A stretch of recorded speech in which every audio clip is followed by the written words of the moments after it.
हमारे प्राचीन ग्रंथों में ना सिर्फ कहानियां नहीं बल्कि हमारी दुनिया के भविष्य की झलक भी छिपी होती है। चलिए आज इन्हीं में से एक बहुत ही दिलचस्प कहानी को करीब से समझते हैं। कल्कि और गरुड़ पुराण जैसे ग्रंथ हमें बताते हैं कि कलयुग का अंत बहुत भयावह होगा। तो सवाल ये उठता है कि हमारे इस युग का यानी कलयुग का अंत आखिर होगा कैसे? इस कहानी की शुरुआत किसी युद्ध या किसी बड़े धमाके से नहीं होती, बल्कि ये शुरू होती है महाभारत युद्ध के बाद, जब धर्मराज युधिष्ठिर हस्तिनापुर के सिंहासन पर बैठे और उनके मन में भविष्य को लेकर एक गहरी चिंता घर कर गई थी। युधिष्ठिर इस बात से बहुत परेशान थे कि आने वाले युग यानी कलयुग में इंसानियत, धर्म और सच्चाई का क्या होगा। अपनी इसी चिंता का हल ढूंढने के लिए वो अपने चारों भाइयों के साथ भगवान श्री कृष्ण के पास पहुंचे। और देखिए, यहीं से यह कथा और भी रहस्यमयी हो जाती है।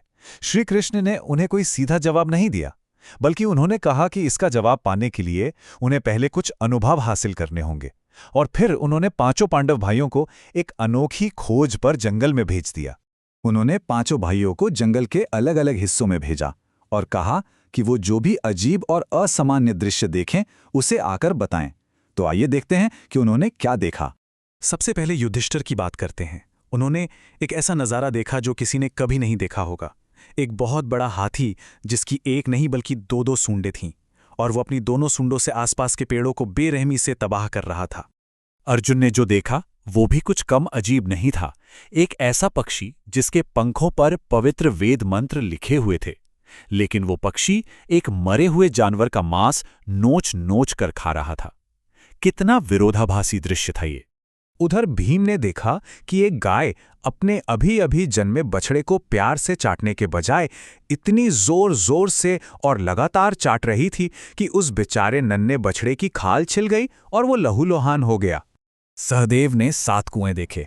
आसपास के जो 6 कुएं थे वो तो पानी से लबालब भरे हुए थे, लेकिन उन सबके ठीक बीच में जो सबसे गहरा कुआं था वो पूरी तरह से सूखा पड़ा था।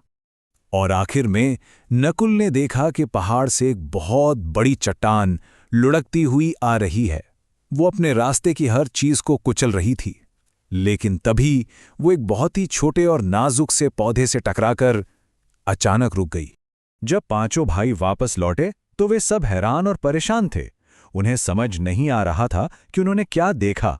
तब श्री कृष्ण ने उन्हें समझाया कि इन अजीबोगरीब दृश्यों का आने वाले कलयुग के लिए क्या मतलब था। तो ये सिर्फ अजीब नज़ारे नहीं थे, बल्कि आने वाले कल की चेतावनियां थीं। 2 सूंड वाला हाथी कलयुग के उन शासकों का प्रतीक था जो अपनी प्रजा का दोनों तरफ से शोषण करेंगे। वो पवित्र पक्षी उन विद्वानों को दिखाता है जो ज्ञान का इस्तेमाल समाज की भलाई के लिए नहीं बल्कि गलत तरीकों से पैसा कमाने के लिए करेंगे। वो गाय उन माता पिता का प्रतीक थी जिनका हद से ज्यादा लाड़ प्यार अपने ही बच्चों को बर्बाद कर देगा। सूखा कुआं ये दिखाता है कि अमीर लोग अपने आसपास के गरीबों की कोई परवाह नहीं करेंगे, भले ही उनके पास कितना भी धन क्यों ना हो। और वो चट्टान वो ये बताती है कि पैसा और ताकत जैसी बड़ी शक्तियां भी विनाश को नहीं रोक सकती, उसे सिर्फ ईश्वर के नाम का छोटा सा सहारा ही रोक सकता है। लेकिन बात यहीं खत्म नहीं होती। पांडवों के इन प्रतीकात्मक दर्शनों के अलावा गरुड़ पुराण में कलयुग के अंत के कुछ और भी सीधे और कह सकते हैं कि भयावह संकेत दिए गए हैं। ये संकेत हमें बताते हैं कि जब अंत बिल्कुल करीब होगा तो दुनिया कैसी दिखेगी। ये 5 संकेत हैं। पहला, इंसानों की उम्र का बहुत घट जाना। दूसरा, पुण्य और नैतिकता का पूरी तरह से खत्म हो जाना। तीसरा, प्रकृति का बंजर हो जाना। चौथा, भोजन और पानी की भयानक कमी। और 5वां और आखिरी, 7 सूर्यों का एक साथ उदय होना। पहला संकेत ही चौंकाने वाला है। गरुड़ पुराण के अनुसार कलयुग के अंत में मनुष्य की औसत आयु घटकर सिर्फ और सिर्फ 20 साल रह जाएगी। और जरा सोचिए इसका असर समाज पर कितना विनाशकारी होगा। लोगों में 12-13 साल की उम्र में ही बुढ़ापे के लक्षण दिखने लगेंगे। बच्चे कुपोषित और बहुत कमजोर पैदा होंगे और इससे पूरा सामाजिक और पारिवारिक ढांचा चरमरा जाएगा। अगला संकेत है नैतिकता का पतन।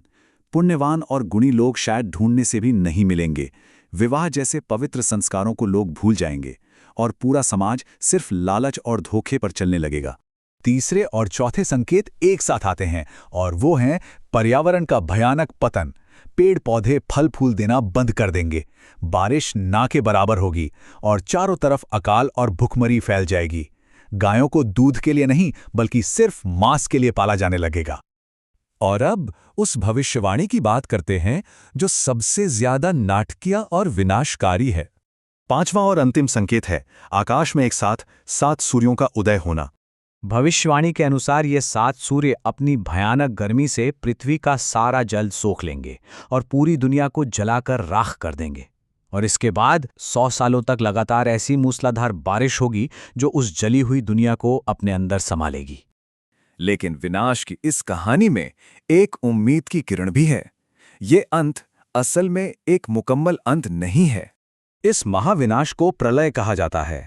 हिंदू ब्रह्मांड विज्ञान में ये कोई फुल स्टॉप नहीं है, बल्कि एक तरह का रीसेट बटन है।